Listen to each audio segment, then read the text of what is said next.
বলো বন্ধুরা, তোমরা সবাই কেমন আছো? আজকে আমি আমাদের পাড়ার ক্রিকেট মাঠে খেলতে এসেছি বহুদিন পর।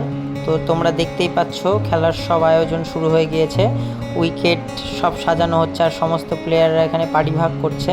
তো এই দেখো সজলদা উইকেট বানাচ্ছে ইট দিয়ে। মাঠে বহুদিন পর আমাদের এক্সপিরিয়েন্স প্লেয়ার সৈনিক কাকাকে পেয়েছি আমাদের মাঝে। তো ক্রিকেট সম্বন্ধে দুটো কথা বলার জন্য অনুরোধ করব কাকা। পরে এখনকার জেনারেশনের ছেলেরা ক্রিকেট ছেড়ে যে ফোনে ব্যস্ত, এই সম্বন্ধে তাদেরকে একটা দুটো মেসেজ দাও।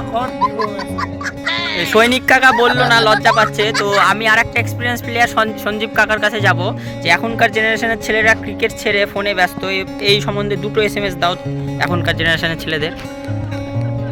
আমি বলবো প্রত্যেকটা যেগুলো ইয়ং জেনারেশন ছেলেমেলে আছে তাদেরকে মাঠে আসতে, এ কারণে মাঠে আসলে শারীরিক দিক দিয়ে সুস্থতা থাকবে, মনের দিক দিয়ে সুস্থতা থাকবে।